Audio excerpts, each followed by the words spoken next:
It's time for Legends of Tomorrow. Hey, hey, hey. But anyway, this is Legends of Tomorrow, naturally Season 1, Episode 6, titled Star City 2046. And naturally, because it's titled Star City 2046, we're obviously going to be in Star City 30 years later. But anyway, turns out that Green Archer we saw in the previous episode was not Oliver Queen himself, but a different dude. I naturally assumed, because I already knew that they casted a guy named to be called Connor Hawk, so I'll get into that quite later. But anyway, this new Green Arrow attacks the team, and they have no choice but to retreat back to the Wayfinder, and oh my god, it is so freakishly dark. Hang on. My bad, it was like freakishly dark, and I was losing a lot of light. But anyway, they have no choice but to basically retreat back to the Wayfinder to make repairs and try to leave 2046. And, they realized that the parts they need could possibly be in the Palmer Tech, now turned into Smoke Industries building. So what they do is Rip, Sarah, Snart, and Mick head to Smoke Industries to find that essential part to pretty much repair their ship. And while they're at it, this mini team pretty much comes across a fight in the city between a new gang of bad guys, you know, gang people and all that stuff, and unfortunately the new Green Arrow that they saw. And they saw that this Green Arrow ends up getting injured.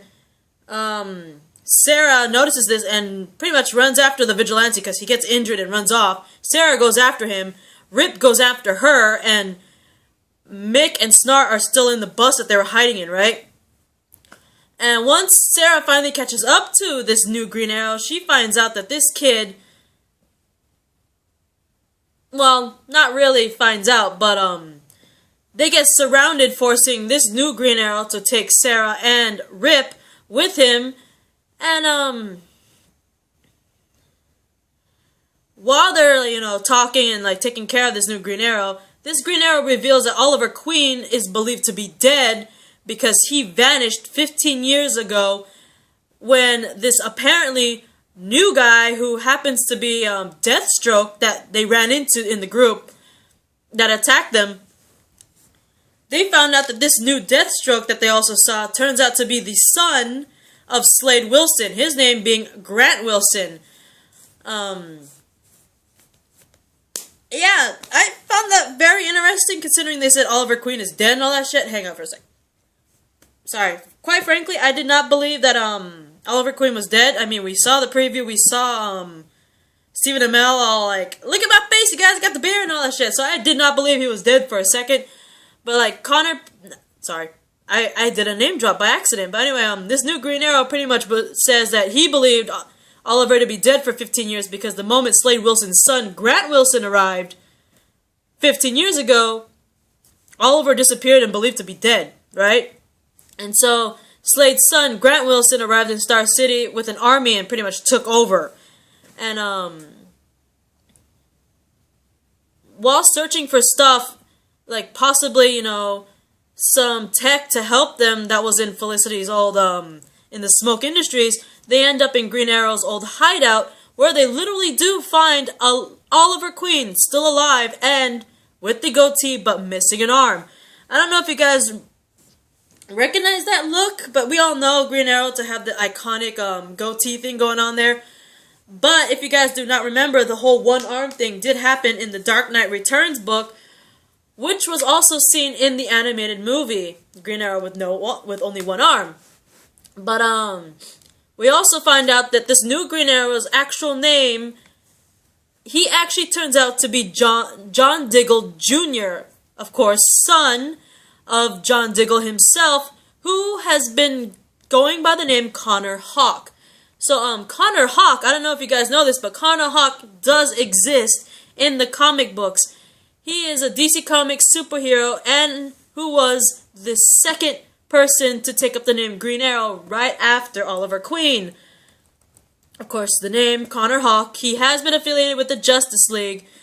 He has peak human physical condition and is a master martial artist, Kyoto archer, and a marksman. And I don't know if you guys remember this, but Connor Hawk in the comics was the legitimate son of Oliver Queen. Let's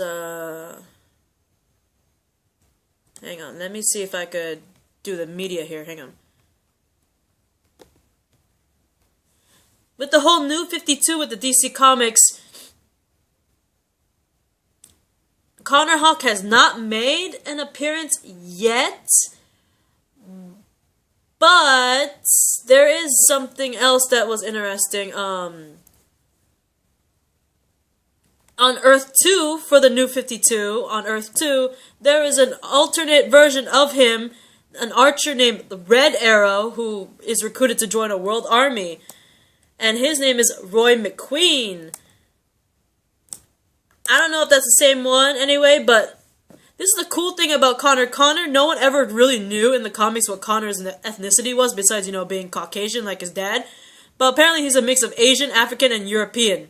Because his mother is apparently half African and half Korean. And of course Oliver Queen being white. But anyway, this is the first time that Connor Hawke has been depicted in anything. You don't even see Connor Hawke in any animation stuff at all. Like, no animation movie, no animated shows. This is the first time ever we're not only seeing Connor Hawke in any media, but the first time we're seeing him in live action. And, like I said, Connor Hawke in the comics was the legitimate son of Oliver Queen, although Oliver did father an unknown son. The son's name's we found out that this legitimate son is not named Connor, but William. So it's quite interesting how they're portraying this as Connor Hawke being like an alias name for John Diggle's son, John Diggle Jr., which I thought was really interesting how they added that in there. But anyway, Oliver, going back to Oliver, they pretty much direct them to where they could find what they need, but he refuses to help them in the struggle with the whole Star City being under attack by all these gang stuff, saying that he can't fight. And I could see why, because, hello, only one arm.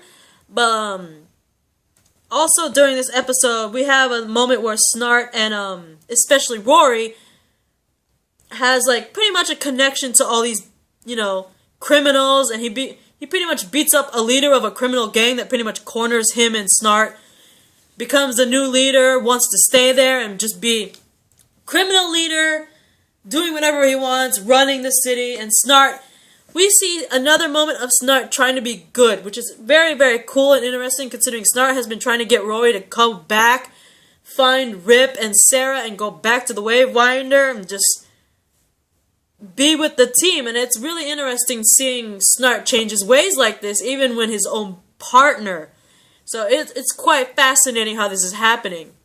But anyway, there is a fight where the new Deathstroke, of course, which is what was his name? Grant Wilson, pretty much wants to take out this new Green Arrow, and of course take out Sarah and Rip because they helped Green Arrow, right? So they track him down. They're all fighting, you know, Rip, Sarah, and Connor are all fighting Deathstroke's men. And just in time, Snart and Roy were able to join in the fun, and during that whole thing, unfortunately, Connor is taken prisoner. And Sarah goes back to Oliver and convinces him to tries to convince him to become Green Arrow again to try to help Connor, but you can see that he's very hesitant, he doesn't want to, and all that stuff. And during this whole live execution thing, while they're about to execute poor Connor, aka John Diggle Jr., this new Deathstroke, aka the son of Slade, SOS, son of Slade. Hey, hashtag that, guys. SOS means son of Slade. Yes. But anyway, shit, what was his name again? Grant. I gotta remember that. I'm just gonna call him Deathstroke. Anyway, Deathstroke 2 admits that, you know, that thing we're gonna execute you on, yeah, I took Oliver Queen's arm with the same brick thing right here, so time to die. But during that whole thing, one of his little gang members, like, oh, Sarah here, tried to sneak in, we caught her, and all that stuff. But turns out Sarah was actually a distraction for Oliver, who in his Green Arrow mantle comes in, stops Wilson from executing Connor, which is like the most badass thing to do. And we got everyone else on the team coming in, helping out. beating up these guys, taking them all out, and we actually see an epic battle with 30 plus more years Green Arrow, aka Oliver Queen, against Grant Wilson, the new Deathstroke, and turns out Oliver beats his ass because he has a robotic arm. Yes! I love that. That's a badass. It makes me wonder if Felicity actually made that arm for him. I'm just saying. But anyway, with the rest of the team as backup, Oliver is able to defeat Wilson for good. And they're able to repair the ship.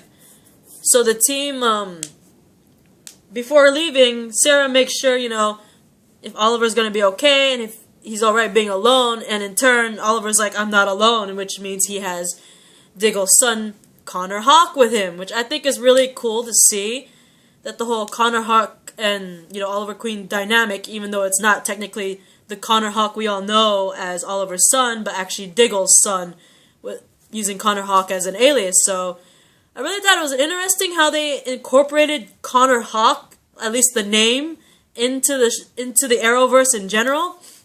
I'm calling it Arrowverse because we all know when it comes to Arrow, The Flash, and Legends of Tomorrow, which are all sister shows, the first one to show was Arrow. So as long as Arrow is the first show of the DC CW line, it will always be the Arrowverse. But anyway, the fact that they dropped that Oliver had a legitimate son, but turns out not Connor, but his name is William, and the fact that they did a name drop of Connor Hawk was a really cool thing to see. I love how Snart is turning into more of a good guy. He is getting morals. He was trying to get Rory to go with them to find their teammates and help them if they're in trouble and go back to the team. And he even went against Rory, his own partner. Hell, he even beat him up to try to get him back, which I thought was a very interesting thing, a really interesting turnout that not only do we see Snart becoming more good, we're actually seeing him actually rebel against his own teammate. That is quite an interesting thing to see. We also saw in this episode a little bit of semi-romance thing going on where Jax apparently has a thing for Kendra. And he gets kind of jealous because Kendra's spending so much time with Ray. And the cute thing is how Stein is trying to help Jax try to win over Kendra, but it pretty much backfires because while he believed was him stopping Ray from getting any interest in Kendra, he ended up doing the complete opposite and making Ray actually have interest in Kendra romantically. But of course, that turned out not so well because Kendra turned him down, saying, she's still getting used to this whole reincarnated priestess and the whole Carter was a reincarnated destined love and all that stuff. So it was an interesting semi-mini love triangle thing going on between Jax, Ray, and Kendra. And I also I love the whole, I got your back thing with Stein and Jax. It was pretty cute. Really, really cute. But anyway, I thought this was an interesting episode. I know I said I wanted to slow down a little bit because the first, 2-3 episodes were hella fast. But I want a little more now, just a itty bit more, just itty bit. But I love this episode. It was really cool to see an older, 30 plus more years Green Arrow when it comes to Oliver Queen. Seeing the fact that Diggle has a son, which means he obviously has a second child right after his daughter Sarah. And the fact that this son takes up the Green Arrow mantle and takes up the codename Connor Hawk, which was an interesting thing to see. So I'm looking forward to the episode 7, which is titled Maroon.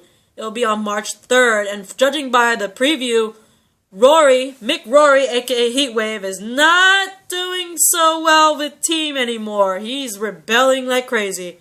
Makes me want to know what's going to happen with Snart, most especially. So, I look forward to that, guys. Bye, BooTube.